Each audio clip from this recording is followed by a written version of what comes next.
Hello दोस्तों, इस्लामी video देखने के लिए मेरे चैनल को अभी सब्सक्राइब कर लीजिए।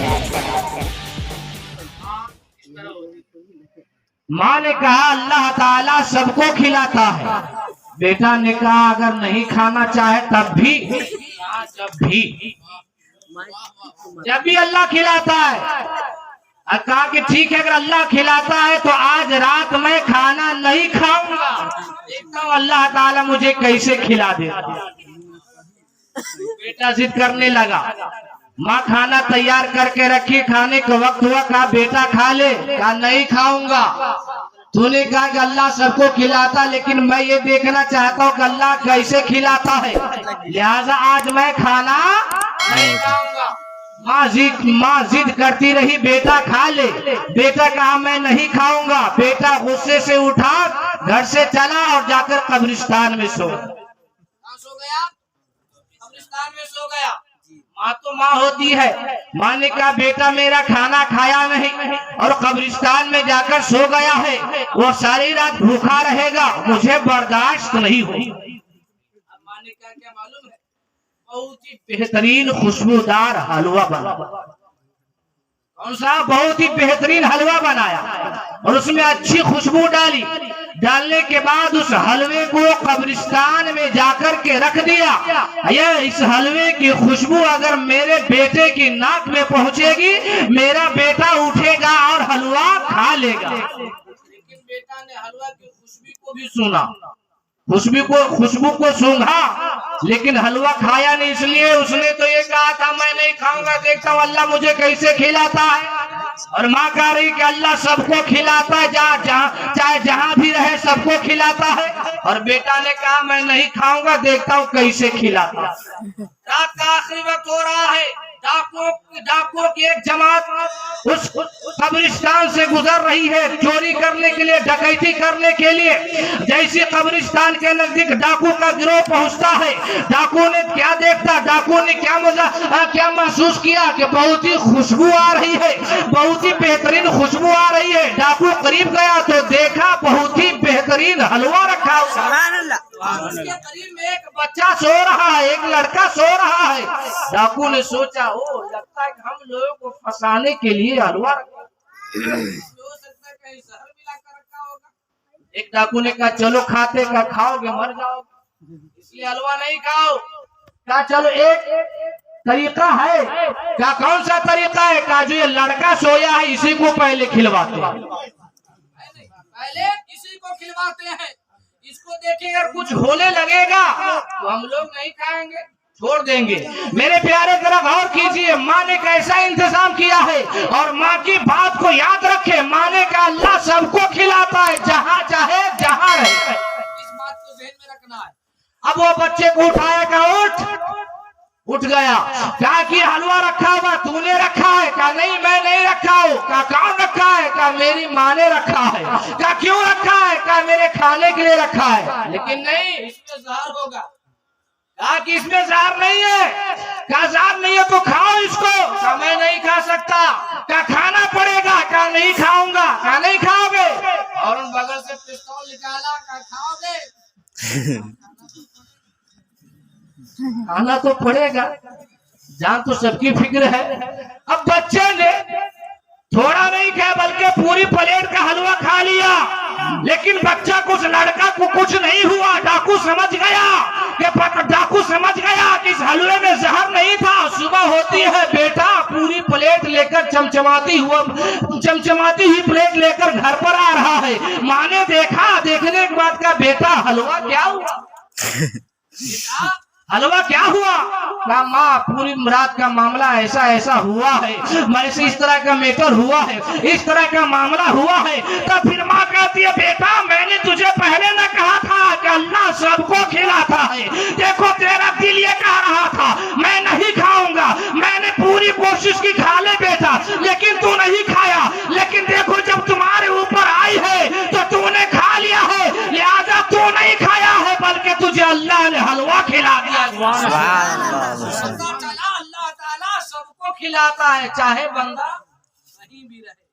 लेकिन मेरे प्यारे मुस्लिम दोस्तों, हकीकत बात है, अल्लाह सबको खिलाता है। और मैं आपके सामने आज करने की कोशिश करूं कि अल्लाह ने सबसे बेहतर दीन हमें दिया और इस दीन के अंदर बड़ी सच्चाई है, बड़ी अच्छाई भी है और बड़ी हक्कानियत है।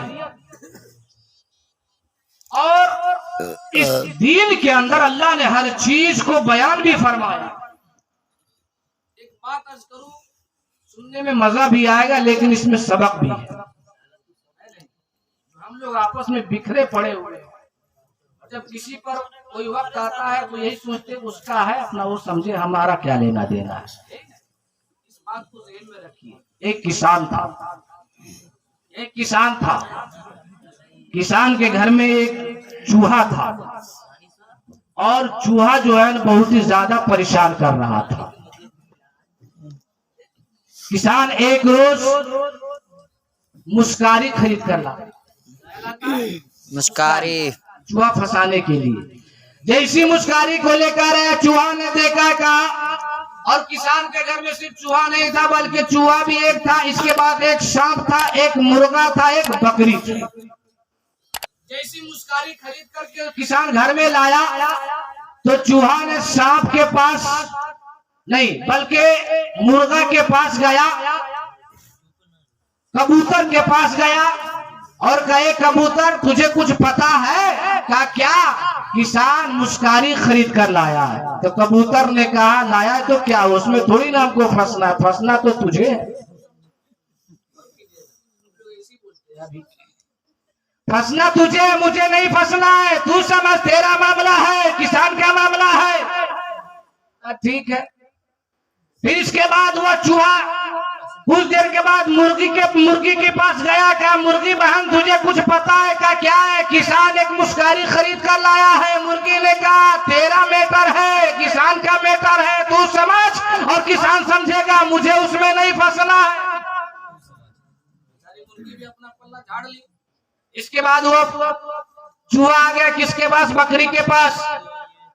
बकरी से बोला, है बकरी बहन तू बड़ी गरीब है, तू बड़ी लाचार लगती है, बड़ी मासूम लगती है, लेकिन तुझ पर मुझे तरस आ रहा है। क्या किस बात पर?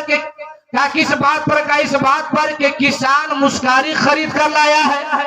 बकरी ने कहा, उससे मुझको क्या मतलब, सबने अपना पलड़ा झाड़ लिया, लेकिन जहन पर जोर दीजिएगा, जहन को हाजिर कीजिएगा, तब आखिरी बात समझ में आएगी। अचानक एक रोज का मामला है, किसान के घर में जहरीला सांप एक आ गया। जहरीला सांप दाखिल होता है और किसान की बीवी को वह सांप डस लेता। सांप डस लिया। डसने के बाद इलाज होता है। इलाज होने के बाद डॉक्टर ने कहा, इसको कबूतर का सूप पिलाओ, कबूतर का सालन पिलाओ, कबूतर का शोरबा पिलाओ, कबूतर का शोरबा पिलाओ, ठीक हो जाएगा। लेकिन चूहा उसी घर में है। अब जरा गौर फरमाइए, वह किसान की बीवी मुस्कारी तो लगा दी, लगाने के बाद सोचा जैसी ही वह सांप जो है ना मुस्कारी में फंसता है, तो किसान की बीवी ने सोचा कि चूहा फंस गया है, मामला हल हो जाएगा। अंधेरे में गई, हाथ को डाला, लेकिन वह सांप उसे डस लिया। अब डसने के बाद उसका इलाज क्या हुआ? उसे कबूतर का सूप पिलाया जाए।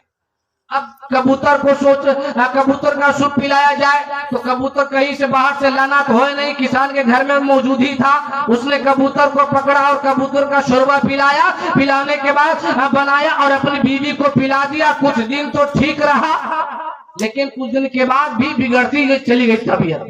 धीरे धीरे यह खबर किसान के ससुराल पहुंच गई। उसकी बीवी को सांप काट लिया तो ससुराल वाले आ गए उसकी आयादत के लिए, उसको देखने के लिए। जैसी चंद मेहमान आए तो सोचा मेहमान का इंतजाम कैसे किया जाए, चलो यही मुर्गा रखा हुआ, इसी को ज़बह कर दिया जाए। अब वो मुर्गा भी ज़बह हो चुका है, कबूतर भी ज़बह हो चुका है। कुछ दिन तो ठीक रहा, कुछ दिन के बाद जो है इसकी तबीयत ज्यादा बिगड़ने लगी। उसके बीवी का इंतकाल हो जाता है, दफन हो गया। दफन होने के बाद जैसे पंजुम चिहारुम 10वां 40वां होता है, अब 40वां का दिन आया है। किसान ने सोचा अब क्या किया जाए, मिलाद की महफिल भी होनी है, उलमाए किराम भी आएंगे, हमारे दोस्त अहबाब भी आएंगे, हमारे गाँव वाले भी है, इसकी जियाफत पत्नी करनी से खाना भी खिलाना है तो चले बाहर से इंतजाम कर क्यों किया जाए। अरे घर के अंदर बकरी तो रखी हुई है, इसी बकरी को ज़बह कर लिया जाए और इसी को मेहमानों को खिला दिया जाए। अब जहन को जोर दीजिए, बकरी को ज़बह कर दिया गया है, उसकी बूटी बना दिया गया है, उसका गोश्त बना करके मेहमानों को खिला दिया गया है। अब आप मेरे प्यारे जरा जहन पर जोर दे दिया जाए। अब चूहा सही सलामत है, चूहा सारा मामला देख रहा है। कहा कि ऐ कबूतर, ऐ मुर्गा, ऐ बकरी, अगर तुम मेरी पहली मर्तबा मेरी बात को मान लिया होता और अपने आप को होशियार हो गया होता तो यह नौबत नहीं पहुंचती। ए कबूतर तुझे ज़बान होना पड़ता, ए मुर्गा तुझे ज़बान होना पड़ता, ए बकरी तुझे ज़बान होना पड़ता। आज यही हाल हमारे कौम में मुस्लिम का है। अगर कोई अच्छा आदमी आ रहा है, अगर कोई कौम का रहबर आ रहा है, अगर कोई कौम का लीडर आ रहा है तो हम लोग यही कह देते हैं अरे उसका मामला हो जानेगा, उसका मामला हो जानेगा, फलाना का मामला फलाना जानेगा, उससे हमको क्या लेना देना है। लेकिन नहीं, एक वक्त आता है कि उस मामले में सारी बस्ती के बस्ती फंस जाता है, सारे के सारे लोग मजबूर और बेबस हो जाते हैं। पता चला कि जब भी अगर कोई हमें और आपको नसीहत करने के लिए आता है तो यकीन हम सबकी उसमें भलाई होती है। सुभान अल्लाह। मेरे प्यारे बुजुर्गों और दोस्तों, कोई बात बड़ी अच्छी होती है जिसको हमें और आपको अपने दिलो दिमाग में अच्छी तरह से नकूश करके रखना होता है। दुरूद शरीफ पढ़े, अल्लाह रब्बु मुहम्मदिन सल्लल्लाहु अलैहि वसल्लम, नहनु इबादु मुहम्मदिन सल्लल्लाहु अलैहि वसल्लम सल्लल्लाहु अलैहि वसल्लम। अल्लाह ताला इरशाद फरमाता है, इन्ना दीना इंदल्लाहिल इस्लाम, बेशक अल्लाह ताला के नजदीक इस्लाम ही दीन है, इस्लाम ही धर्म। इसी इस्लाम के अंदर शादी भी है, निकाह भी है। लेकिन जिस तरह से आज का माहौल निकाह के ताल्लुक से, शादी के ताल्लुक से बन चुका है, यकीन कहीं न कहीं हम और आप इसके जिम्मेदार हैं। जबकि निकाह जब से दुनिया कायम हुई है तब से निकाह हो रहा है और ये आसानियां हमेशा से चलती आ रही है। लेकिन आजकल कुछ इंटरनेशनल फकीर भी हो गए और उस फकीर की आदत है कि जहां पर ज्यादा मिलेगा उसी जगह हम शादी भी करें, और लोग करता भी यही है। एक आखिरी बात आज करने की कोशिश करूं, बड़ी प्यारी बात है। इंटरनेशनल फकीर को आप लोगों ने देखा, लेकिन आज मैं दिखाने की कोशिश करता हूं। एक आदमी था, अपने बेटे की शादी की बात करना चाह रहा था, लेकिन उसका मामला ये था कि जो आदमी हमको दुनिया में सबसे ज्यादा जहेज देगा उसी के घर में आपने लड़के की शादी करो।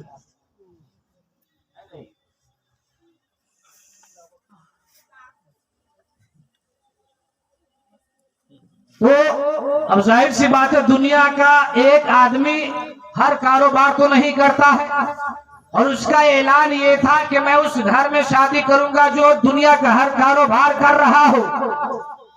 मेरे प्यारे बुजुर्ग और दोस्तों, कोई आदमी ऐसा नहीं मिला, लेकिन एक आदमी मिल गया। कहा कि हाँ, मैं इसके घर में अपनी लड़की की शादी करूंगा, लेकिन हर चीज जहेज में भी दूंगा, इसलिए घर कारोबार भी करता हूँ। शादी की बात चली, तारीख मुकम्मल हो गई। इसके बाद जब निकाह का वक्त आता, निकाह भी हो गया और जब वापसी जब होती है तो समधी ने कहा, समधी साहब अब हम लोग चलते हैं, जहेज का सामान निकाला जाए। समधी ने कहा कि ऐसा है, हमारा कारोबार बड़ा लंबा है, हिसाब करने में कि वक्त लगेगा, लिहाजा कुछ हमें टाइम चाहिए। उसने कहा कितना वक्त चाहिए? कहा हमें 1 महीने का वक्त चाहिए। अब ये दुनिया का लालची समधी जो अपने आप को बहुत ही लालची समझी था, उसने बहुत ही कुछ सोचा था दिल में। उसने कहा ठीक है, मैं आपको 1 नहीं 2 महीने का वक्त देता हूँ, दूसरे महीने जब आऊंगा तो खाली हाथ वापस नहीं जाऊंगा। उसने कहा ठीक है।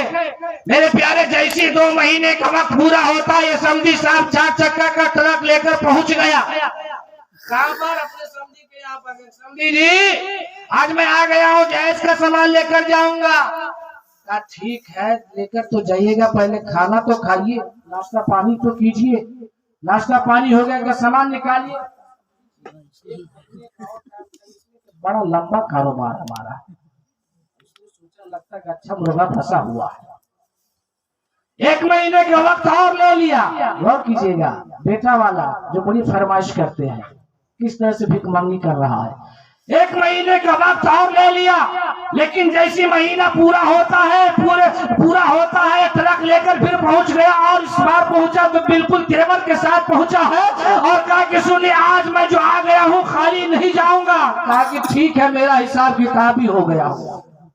चलिए ठीक है, निकाला जाए। कहा खाना खा लिया जाए। खाना खिला दिया, नाश्ता करा दिया, हर चीज हो गया। कहा चलिए सामान निकालिए जहेज का। मेरे प्यारी आदमी बड़े सलीके से अपने घर के अंदर दाखिल होता है, बड़े अच्छे अंदाज में अपने घर में दाखिल होया है। साग के ऊपर से एक कटोरा निकालता है, उसको लपेट करके बड़े सलीके से लेकर आया है। क्या समझी जी, अब इसको कबूल कर लिया जाए। कहा कि इसको कबूल कर लिया जाए। कहा क्या मतलब? यही क्या मतलब है? क्या इसको आप ले लीजिए, आज से मेरा कारोबार बंद हो गया, आपका कारोबार शुरू हो गया। क्या मतलब हुआ इसका? इसका मतलब यह है कि मैं इस कटोरे को लेकर के दुनिया के जितने कारोबार वाले थे सबके दरवाजे पर जाया करता था, सबके दरवाजे पर जाया करता था और सबसे धनी चवानी वसूला करता था।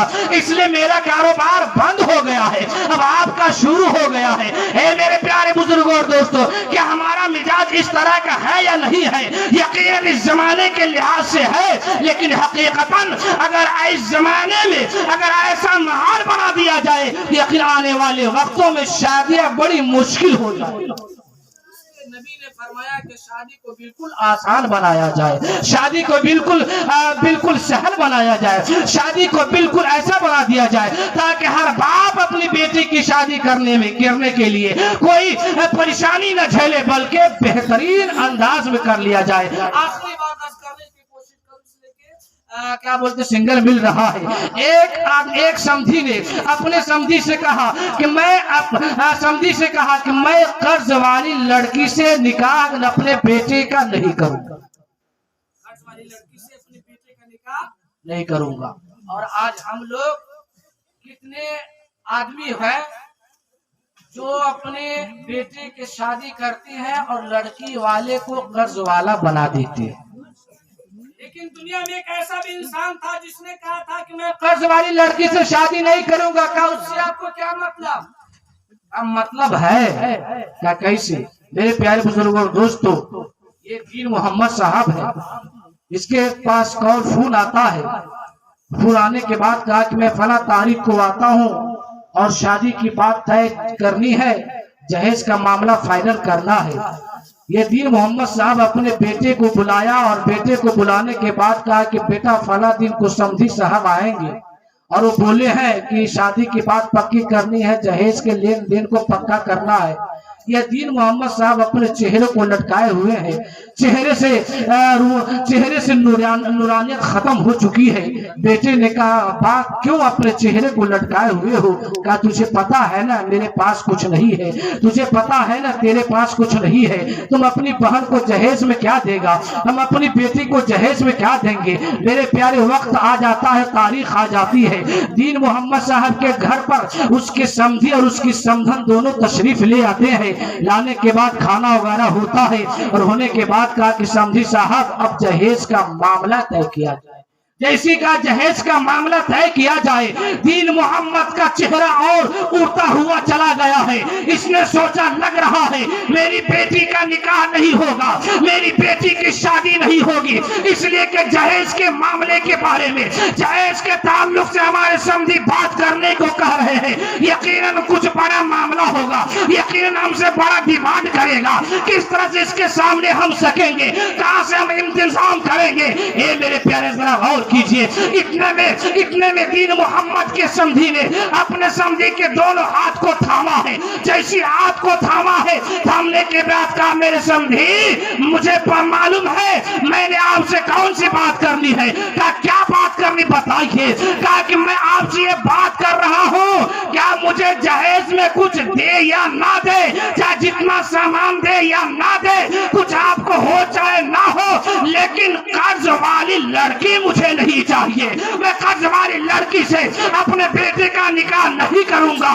दीन मोहम्मद ने कहा क्या मतलब। क्या मतलब ये है कि आप कर्ज लेकर के अपने लड़की के जहेज में एक छोटी सी सुई भी मत दीजिएगा, इसलिए कि कर्ज वाली लड़की जब मेरे घर में आएगी तो मेरे घर में बरकत नहीं होगी, बल्कि मेरे घर से बरकत खत्म हो जाएगी। और मैं चाहता हूँ कि जो बगैर कर्ज वाली लड़की मेरे घर में आएगी वो बरकत लेकर आएगी, वो रहमत लेकर के आएगी। इसलिए अपनी लड़की के लिए किसी से 1 रुपया कर्ज नहीं। पता चला मेरे